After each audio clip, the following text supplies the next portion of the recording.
Shalom, selamat pagi dan selamat hari Minggu buat semuanya. Saya yakin dan percaya kita semua sehat-sehat semua. Puji Tuhan. Baik, pada pagi hari ini sebelum kita mendengar firman Tuhan, kita berdoa terlebih dahulu. Mari kita berdoa. Tuhan Allah pencipta langit dan bumi dan segala isinya, pada saat pagi hari ini kami anak-anak-Mu datang kepada Engkau Tuhan. Kami bersyukur pada saat pagi hari ini atas pernyataan Tuhan dalam kehidupan kami sepanjang sepekan yang sudah kami lewati. Tuhan begitu banyak memberkati kami dengan berkat-berkat. Tuhan sudah melindungi dan Tuhan sudah menyelamatkan kami dari segala tipu daya dunia ini, bahkan sakit penyakit. Dan hingga pada saat ini Tuhan, kami ada sebagaimana kami ada. Itu sebabnya kami bersyukur kepada Engkau. Namun pada saat ini juga kami mohon kiranya Tuhan tolong kami di dalam mendengar firman-Mu pada pagi hari ini. Tuhan pimpin dari awal hingga selesainya. Bahkan jemaat-jemaat-Mu yang mendengar, Tuhan memberi kemampuan, kesanggupan. Tuhan kuasai hati dan pikiran mereka, keberadaan mereka, sehingga mereka mampu dan sanggup memusatkan hati dan pikiran mereka untuk mendengar firman Tuhan. Bahkan hamba secara pribadi menyerahkan keberadaan hamba, Tuhan juga yang menguasai. Terima kasih. Dalam nama Tuhan Yesus Kristus kami berdoa. Amin. Bapak Ibu Saudara dikasih dalam Tuhan Yesus Kristus, kalau saja minggu kemarin kita sudah mendengar firman Tuhan yang mengingatkan kita bagaimana kita sebagai orang percaya yang hidup bersama dengan Kristus. Dan kita sudah diberkati dengan berkat firman itu, dan saya yakin dan percaya kita sudah mempraktekkannya dalam kehidupan kita. Bagaimana kita harus hidup sebagai anak Tuhan, sebagai orang Kristen bersama-sama dengan Kristus. Pada pagi hari ini saya ingin membawa kita belajar tentang firman Tuhan yang saya ambil di dalam kitab Mazmur. Kitab Mazmur pasal 23 ayat 1 sampai ayat yang ke-6. Kitab Mazmur pasal 23 ayat 1 sampai ayat yang ke-6. Dimanapun Bapak Ibu Saudara berada, mari kita membaca ayat ini bersama-sama. Mari, 2, 3. Mazmur Daud. Tuhan adalah gembalaku, takkan kekurangan aku. Ia membaringkan aku di padang yang berumput hijau.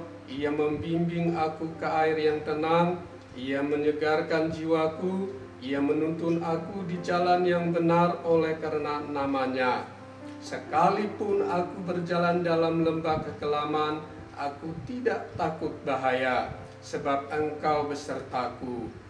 Gadamu dan tongkatmu itulah yang menghibur aku. Engkau menyediakan hidangan bagiku di hadapan lawanku. Engkau mengurapi kepalaku dengan minyak. Pialaku penuh melimpah. Kebajikan dan kemurahan belaka akan mengikuti aku seumur hidupku, dan aku akan diam dalam rumah Tuhan sepanjang masa. Dari ayat-ayat yang sudah kita baca ini, saya ingin membuat satu judul tema untuk kita pada pagi hari ini, yaitu Tuhan adalah gembalaku. Dalam bahasa Inggrisnya, The Lord is my shepherd. Ya. Jadi di sini kita melihat Daud sebagai orang percaya pada zaman itu, bagaimana dia begitu setia, taat kepada Tuhannya. bukan pada masa dia dewasa, tetapi sejak mungkin remaja atau anak-anak sampai akhir hayat hidupnya. Dan kita tahu bahwa latar belakang Daud, dia adalah seorang gembala domba, dan kakak-kakaknya yang lain mereka adalah prajurit ya bangsa Israel pada waktu itu. Sementara Daud, dia adalah seorang gembala domba. Bahkan dilihat dari segi fisik pun Daud tidak seperti kakak-kakaknya yang lain. Kakaknya yang lain itu gagah-gagah, sementara Daud dia fisiknya biasa saja dan tidak seperti kakak-kakaknya. Tetapi dia dipercayakan oleh orang tuanya mengembalakan domba mereka. Nah, kita melihat di sini apa yang disampaikan oleh Daud di dalam firman Tuhan ini. Ternyata di dalam ayat ini Daud dia ingin menyatakan, menceritakan, menyaksikan kehidupannya sebagai orang percaya, sebagai orang yang hidup bersama dengan Tuhan. Seolah-olah Daud ingin menunjukkan, ingin menyampaikan kepada dunia, kepada umat Israel pada waktu itu, bahwa Allahnya adalah gembalanya. Di sini kita melihat Daud mengambil satu metaforis yang adalah Allah sebagai gembala dan dia sebagai dombanya. Ini dilatar belakangi dengan pengalaman Daud sebagai gembala dan dia punya domba-dombanya. Nah, bagaimana Daud menceritakan pengalamannya yang luar biasa ini kepada dunia, kepada kita sekarang ini? Kita melihat ayat yang pertama dikatakan, Tuhan adalah gembalaku, takkan kekurangan aku. Daud mengatakan bahwa Tuhan itu adalah gembalanya dan dia adalah dombanya. Nah, jadi ini suatu pengakuan yang sangat serius, sungguh-sungguh bagi Daud pada waktu itu. Nah, apa artinya dan apa maknanya Daud mengatakan bahwa Tuhan adalah gembalanya? Di dalam ayat yang pertama dan kedua, ketiga, bahkan sampai ayat yang kelima, Daud menceritakan pengalamannya kepada Tuhan dan kepada orang-orang percaya pada waktu itu. Nah, di mana Daud yang pertama menyatakan penyertaan Tuhan yang senantiasa dia rasakan dalam hidupnya, di mana Tuhan menyediakan makanan, menyediakan tempat yang begitu memuaskan hati Daud pada waktu itu. Kalau kita melihat di sini, ia membimbing aku di padang yang berumput hijau, ia membaringkan aku membimbing aku ke air yang tenang, menyegarkan jiwanya. Nah, ini menunjukkan suatu tempat di mana Daud begitu merasakan dan menikmati berkat-berkat yang daripada Tuhan. Seperti seorang gembala membawa domba-dombanya ke rumput yang hijau. Selain mereka memakan rumput yang hijau, mereka juga dapat bisa berbaring di rumput yang hijau itu juga. Dan mereka juga meminum di danau yang sudah disediakan di situ juga. Dan ini selain mereka dipuaskan dengan makanan-makanan, mereka juga dipuaskan dengan keberadaan gembala yang selalu ada di sisi mereka. Nah, jadi Bapak Ibu Saudara yang dikasih dalam Tuhan Yesus Kristus, ini ayat yang ke-1 sampai ayat yang ke-3 dan ke-5. Berkat Tuhan dapat dinikmati oleh setiap anak-anaknya.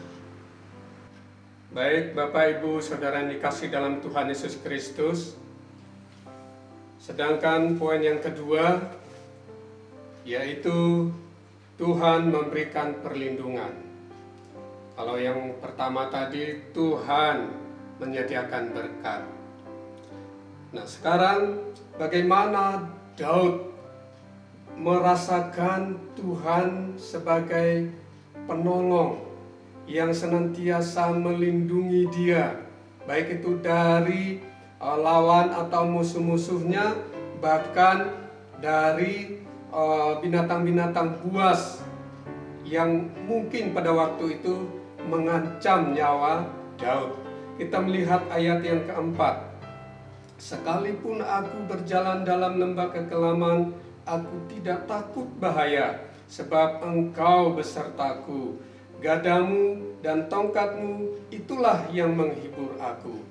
Ini merupakan suatu ungkapan hati daripada Daud pada waktu itu kepada Tuhan, bahkan kepada orang-orang, khususnya para pembaca, di mana mereka harus mengerti, mengetahui dan bisa mengenal dari pengalaman Daud sebagai orang yang dekat dengan Tuhan, bahkan orang yang taat dan setia kepada Tuhan.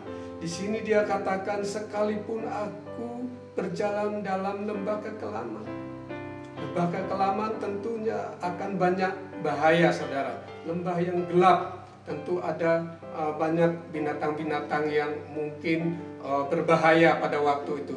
Tetapi Daud mengatakan bahwa dia tetap tenang karena dia ingat Allah yang adalah gembalanya itu akan menolong dia, akan menghalaukan semua binatang-binatang buas seperti ular kalajengking. Tuhan yang adalah gembalanya yang mampu dan sanggup menghalaukan semuanya dengan tongkat dan gada daripada Tuhan.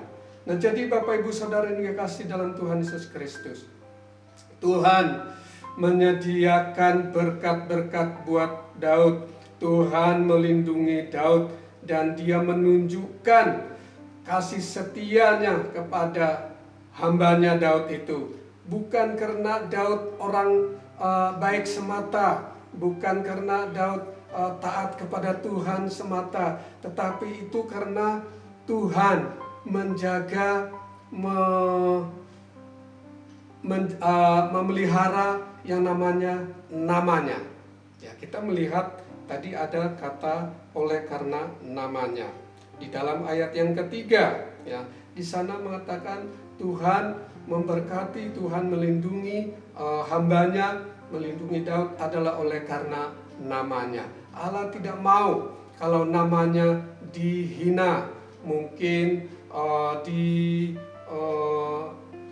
dilecehkan oleh orang-orang yang menjadi musuh Daud pada waktu itu.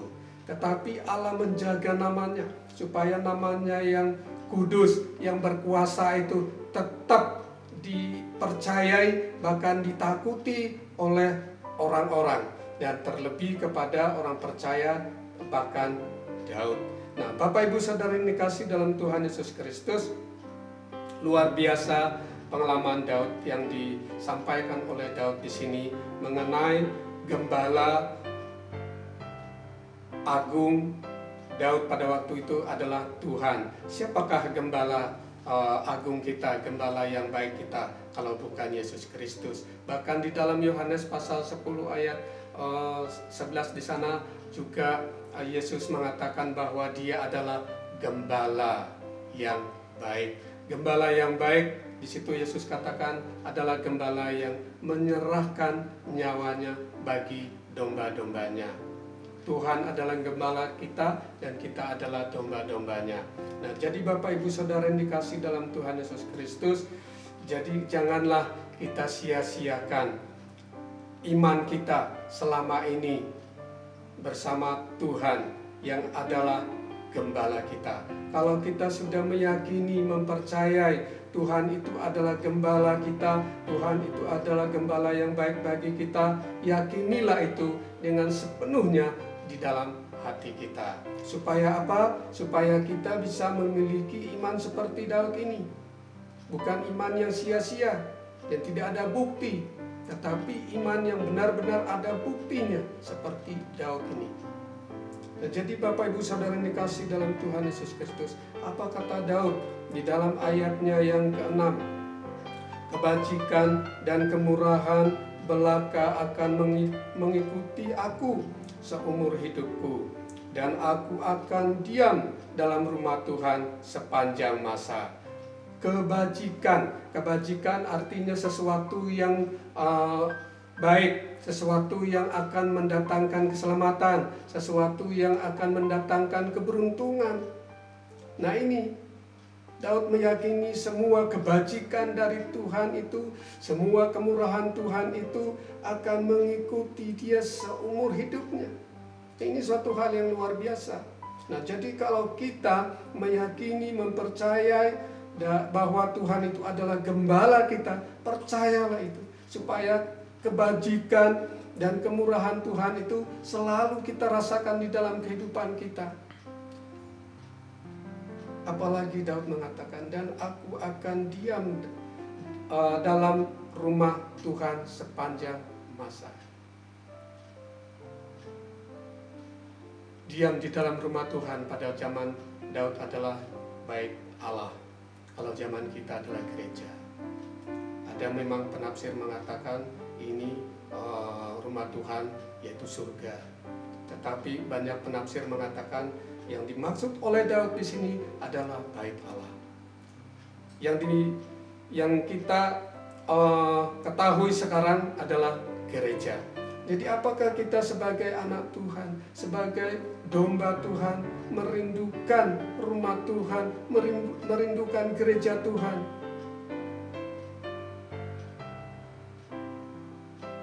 Apalagi kita sudah beberapa minggu ini, 4 minggu ya seperti itu, kita sudah tidak beribadah di tempat kita beribadah ya, di mana kita bisa bersama-sama. Mungkin kita sudah merasa rindu untuk berkumpul bersama-sama di tempat kita beribadah. Seperti orang yang sudah punya gereja, mungkin mereka sudah ingin ibadah di gereja.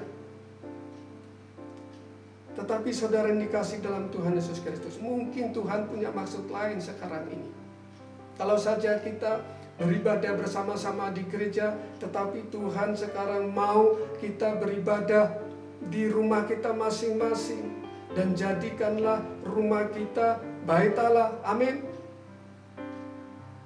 Jadikan rumah kita yang mungkin kemarin itu tempat apa tidak tahulah ya. Tetapi Tuhan mau rumah kita dijadikan tempat ibadah kita kepada Tuhan. Selain gereja. Untuk sekarang ini Tuhan mengajar kita untuk beribadah di tempat kita.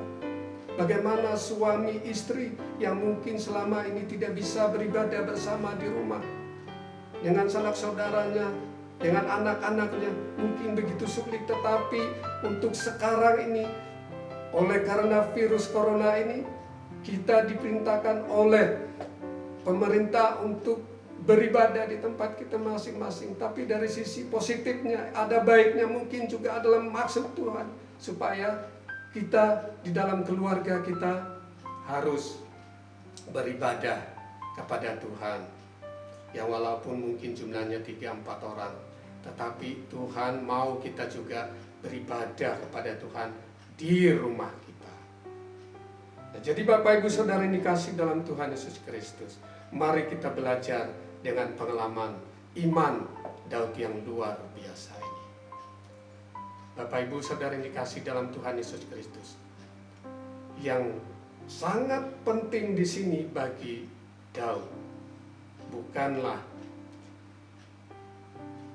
pemberian itu, bukanlah berkat itu, tetapi yang sangat penting bagi Daud adalah si pemberinya, yaitu Tuhan. Nah, jadi Bapak Ibu Saudara yang dikasihi dalam Tuhan Yesus Kristus, marilah kita sebagai orang Kristen sekarang ini, kalau kita sudah mengaku kita sebagai domba Tuhan, domba Allah, mari kita menjalani hidup kita yang taat kepada Tuhan. Kita mendengar suara Tuhan, kita terus berserah sepenuhnya kepada Tuhan, terus berserah sepenuhnya kepada pimpinan Tuhan. Mungkin di dalam kondisi sekarang ini yang sangat menakutkan, sangat membuat kita khawatir dan membuat kita ragu dan lain sebagainya. Tapi firman Tuhan mengingatkan kita selama ini, Tuhan menyediakan kita berkat-berkat, Tuhan akan menyelamatkan kita, melindungi kita dari musibah virus corona ini. Yang penting kita meyakini, mempercayainya dengan sungguh-sungguh di dalam hati kita. Jangan ada keraguan, jangan ada ketakutan, kekhawatiran. Mari kita belajar bagaimana Daud beriman kepada Tuhan. Sampai dia mengatakan, Tuhan adalah gembalanya yang baik dan tidak pernah kekurangan. Dan saya yakin dan percaya jemaat PPW Filipi juga adalah orang-orang yang setia pada Tuhan, taat kepada Tuhan, dan orang-orang yang sudah beriman kepada Tuhan, mendengar firman Tuhan dan melakukan firman Tuhan dengan baik. Pasti kita akan diberkati oleh Tuhan. Dengan berkat-berkatnya kita pasti akan diselamatkan oleh Tuhan dari musibah virus corona sekarang ini. Puji Tuhan. Kita berdoa. Kami bersyukur pada saat ini Tuhan buat firman-Mu yang sudah kami dengar melalui hamba-Mu Daud, yang Tuhan berkati luar biasa di dalam kehidupan Daud, di mana Tuhan menyediakan berkat-berkat bagi Daud, di mana Tuhan selalu melindungi Daud dari segala mara bahaya. Begitu juga kerinduan kami Tuhan, kiranya Engkau senantiasa menyatakan juga kasih dan kuasa-Mu atas kami jemaat PPW Filipi ini dimanapun kami berada Tuhan. Tuhan, Engkau senantiasa menyediakan kami berkat-berkat dan pertolongan, perlindungan yang daripada Engkau Tuhan, supaya sukacita kami menjadi penuh. Terima kasih Bapa, dalam nama Tuhan Yesus Kristus kami berdoa. Haleluya. Amin. Shalom. Selamat hari Minggu. Tuhan memberkati.